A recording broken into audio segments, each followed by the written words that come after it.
भारतीय राष्ट्रीय कांग्रेस आज अपना 140वां स्थापना दिवस मना रही है। प्रदेश भर में विभिन्न कार्यक्रम आयोजित किए गए, जिसमें पार्टी के स्वतंत्रता संग्राम में योगदान को याद किया गया। भोपाल में मुख्य कार्यक्रम पीसीसी मुख्यालय पर हुआ, जहां प्रदेश कांग्रेस के अध्यक्ष जीतू पटवारी ने ध्वजारोहण और झंडा वंदन किया। कार्यक्रम में पार्टी कार्यकर्ताओं ने उत्साह दिखाया, लेकिन भोपाल से कांग्रेस के दोनों विधायकों की अनुपस्थिति चर्चा का विषय बनी रही। इन विधायकों के कार्यक्रमों में शामिल न होने से पार्टी की अंदरूनी मतभेदों की बातें भी सामने आईं। उधर बैठक के दौरान मुकेश नायक के इस्तीफे पर भी कई कयास लगाए जाते रहे। नायक के भी कार्यक्रम में अनुपस्थित रहने को लेकर कई कयास लगाए गए। जीतू पटवारी ने इस पर कहा कि मुकेश नायक जल्द ही पीसीसी में सक्रिय भूमिका में नजर आएंगे। आज 141 वर्ष पूर्व कांग्रेस की स्थापना हुई थी, उसकी सभी प्रदेशवासियों को बधाई देता हूं।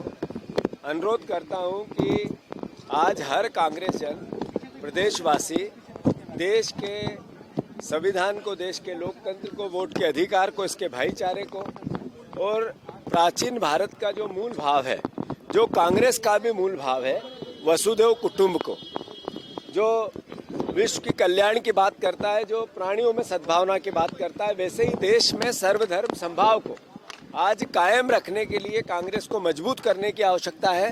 कांग्रेस के संगठन को मजबूत करने की आवश्यकता है। कांग्रेस के संगठन को घर घर ले जाकर ग्रामीण स्तर पर, बूथ स्तर पर कांग्रेस को मजबूत करने की आवश्यकता है।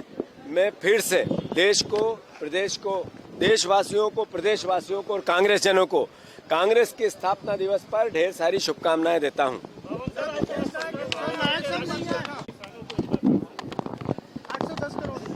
ऐसा है कि ये सर्वविदित हो गया है कि अगर किसान विरोधी कोई विचार है, कोई सरकार है, तो वो नरेंद्र मोदी, शिवराज सिंह चौहान और मोहन यादव की।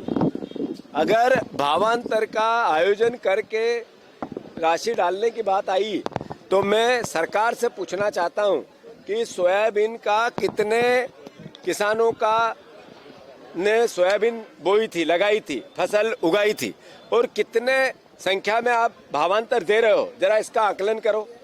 जब 3000 एवरेज में सोयाबीन बिकी, 1600 में भी बिकी, 4000 में भी बिकी, एवरेज 3000 आया, तो जितनी सोयाबीन के किसान थे उनको सबको सहायता सरकार ने करनी थी।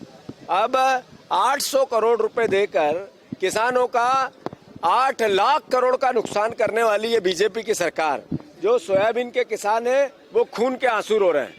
मैं मानता हूं 97% किसान अगर कर्ज में हैं, तो फिर सरकार को महसूस करना चाहिए कि हमने 20 साल में क्या दिया।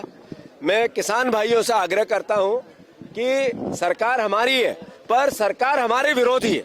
सरकार हमारे वोट से बनी है, मुख्यमंत्री हमारे वोट से बना है, पर किसानों को धोखा दे रहा है, उनके साथ अन्याय कर रहे हैं। जो गुड़ को गन्ने से निकलता है या गुड़ गन्ने खेत में लगता है, ये समझ जिस मुख्यमंत्री में नहीं है, उस मुख्यमंत्री से क्या आस करें। जिस मुख्यमंत्री ने 50 कुंटल गेहूं की बात कर दी और किसानों को गुमराह कर दिया, उस मुख्यमंत्री की क्या बात करें। जिस मुख्यमंत्री में अभिनंदन करा और ताली बजाओ, वो अभिनंदन मुख्यमंत्री से किसान क्या आस करें, ये सवाल। अबे कल की प्रेस कॉन्फ्रेंस है यहाँ, उस 2 तारीख की, उसको मुकेश नायक कंडक्ट करेंगे, ठीक है।